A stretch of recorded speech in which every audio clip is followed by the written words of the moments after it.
goods. And Evan and I have talked about this, and I think he mentioned it earlier in the talk that I unfortunately missed. But anti-rival goods are goods that one adds positive value by using the good that can be experienced by others.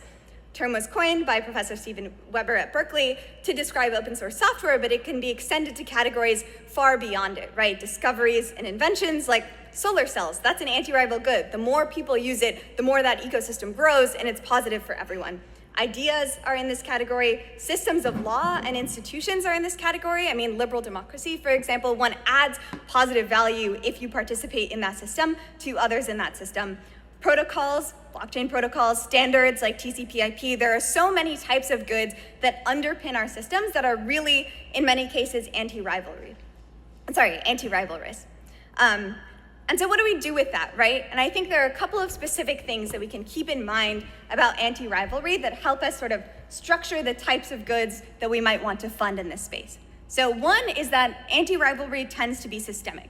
So take something like language, which is sort of a broadly anti-rivalrous concept.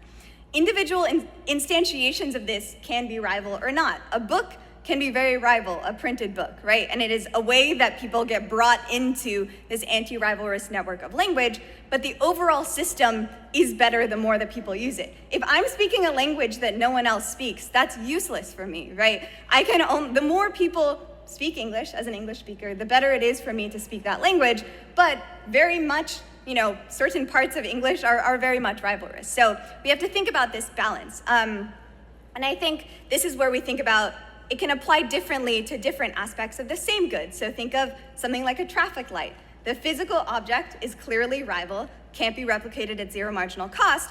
Usage is non-rival, so unlike some of the book categories, if I look at a traffic light and stop, you hopefully are also doing that at zero cost to me. But at the systemic level, it's anti-rival. Following the rules of a traffic light, following broad traffic systems that we all mostly agree with, at least, it's much better for you if other people do it too. It's very difficult if people don't, right?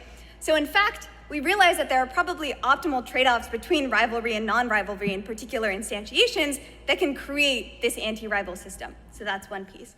And then the third point is, with anti-rivalry, people don't just benefit from sharing. It's often the case that they benefit in a rough proportion to the amount of sharing. So this can change the way we manage goods.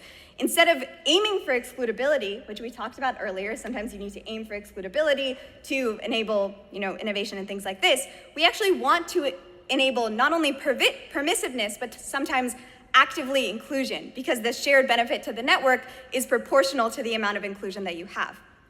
So these are different ways that anti-rivalry, if we don't think about goods in this way, we may forget that these are all kind of functions of anti-rivalrous goods that are different from the traditional categories.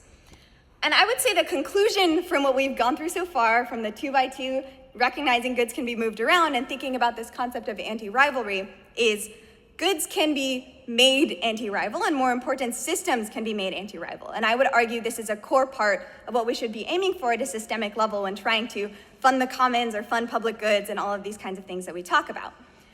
And on top of that, making a system anti-rival means, quite strategically figuring out how to apportion exclusion within that system. So an anti-rival ecosystem definitionally requires funding some rival goods, some excludable goods, with things like communication networks and scientific research and institutions. You need to fund some of those things to make the network possible.